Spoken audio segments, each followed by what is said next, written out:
Hi, I'm Allison Buchholz-Au, a program manager on Visual Studio IntelliCode, which is a set of AI-assisted capabilities for Visual Studio to help make developers more productive. Today, I'm going to talk about the latest and greatest in Visual Studio IntelliCode, which is custom models and additional language support. Custom models has been one of our top asks since we released, and we're really excited to share it with you, as well as many new languages that I know you've been clamoring for. So, custom models. If you're using custom models, it's currently in preview, which means we're iterating fast, so you might have changes every couple of times you open Visual Studio. But don't fret. This means that your feedback is more important than ever, and you can actually help guide our trajectory of features and changes. Custom models will provide suggestions based off of your code. Our current model only provides suggestions for common types like strings or date/time, things that are commonly found in the open source community. But now the classes that you use in your private code repositories will have AI-assisted IntelliSense suggestions. What's even better is that once you train a custom model, you can go ahead and share that model with your teammates. They don't need to go through the same training process that you've already done. With this in mind, why don't we see how it works? All right, let's go ahead and jump into how custom model training actually works. Here I've got a simple application up. And to remind you guys how Visual Studio's IntelliCode works, I'm going to go ahead and repeat this section here. I'm going to do a string array. I'm going to call it fourth bus. And I'm going to reuse the third bus string. When I do dot, you'll notice that instead of simply an alphabetical list of suggestions, I actually have these starred suggestions. And these are coming from IntelliCode's base model, which, if you remember, comes from scanning over 2,000 open source repos. So strings seem to work with our suggestions. If we go up here and we try to do the same thing, you'll notice that as we use bus helpers, which is a package that I'm using mainly in this application, but not really anywhere in the open source community, you'll notice I don't get any starred recommendations. I'm only getting the alphabetical list from IntelliSense that I got before I installed IntelliCode. So how do we get these custom models? Well, I'm going to go ahead and open up my IntelliCode window. It's a little hidden at the moment, but it is under View, Other Windows. And I'm going to open up the IntelliCode page. Here you'll see we have the solution name, we have the status of our model. No models have been trained, makes sense, as well as a little bit of information about what's going to happen, which I'll talk through as we actually walk through this.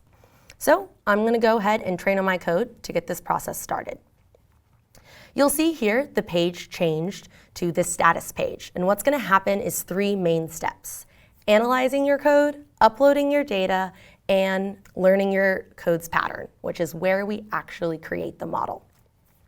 Analyzing your code happens all client-side, so we extract all of the important information about your source code in order to feed into our model service. Once we have all of that information, we upload that to our service in the cloud. And with all that data, which isn't your source code again, it's just simply some important information about your source code, we generate a model that will then be sent back down to Visual Studio to give you those starred recommendations off of your custom types and classes.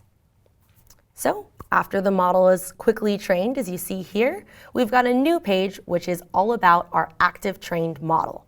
It gives you the time and date that it was trained, as well as its status, which is that it's ready to use. You have the ability to share, as I mentioned earlier, as well as delete if you don't want to use it anymore. If your code changes drastically from when you first created this model, you can retrain it as well. And finally, our model details.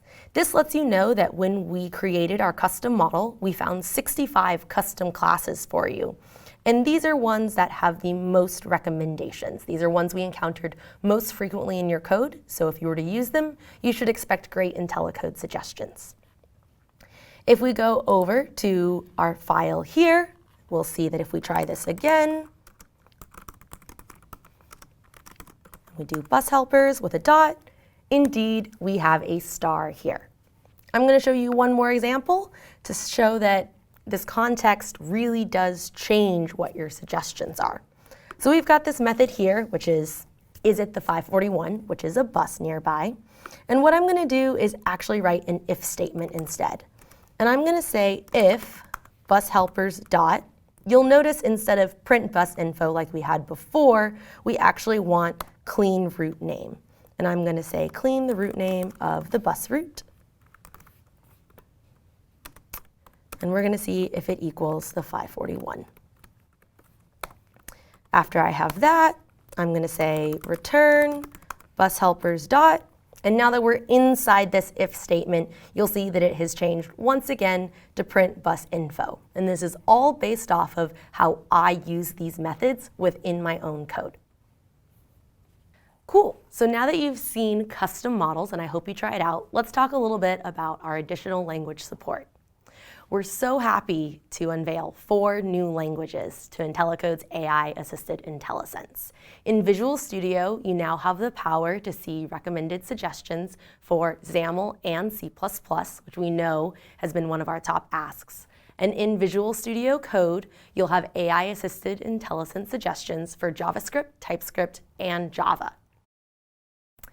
I'm not going to go through the same demo 4 times, because that would bore you, but I am going to jump into a quick demo in Visual Studio Code to show how seamlessly you can get these suggestions in each language without having to do any additional prep work. Here we've got 2 files open, a Java file and a Python file, which only has a message in it to start, but we'll change that in a little bit. What I'm going to show you is that I don't have to do any extra setup with the IntelliCode extension. My AI-assisted IntelliSense is just going to work seamlessly as I move between this Java file and the Python file right next to it. So here you'll see we have a simple message, Hello Connect 2018. And if I go message dot, you'll notice that I get these IntelliCode AI-assisted IntelliSense suggestions. I've got all these stars here which indicate what the extension thinks might be best for me. Even cooler, if I do an if message dot, you'll notice this changes to an equals now. So that's pretty cool. If I move over to the Python file, notice I just clicked over to that file, no extra setup. Again, if I activate IntelliSense, you'll notice the Python IntelliSense just works seamlessly. There was no messing with the language server or even waiting for it to understand what was going on. It worked like that. Awesome. So I hope that you guys have enjoyed the quick demos of what's latest and greatest in Visual Studio IntelliCode. If you've got questions, please check out our FAQs at aka.ms VSIC FAQs, or check out our extensions noted on the slide here. Visual Studio extension located at aka.ms/VS-IC, or the VS Code extension at aka.ms/VSCode-IC. And if you're really excited about IntelliCode and you want to spend some time talking with me or any of my co-PMs about your experience, sign up to be an insider at aka.ms/IntelliCode. That way we can reach out and contact you sometimes with private bits to try before anyone else does.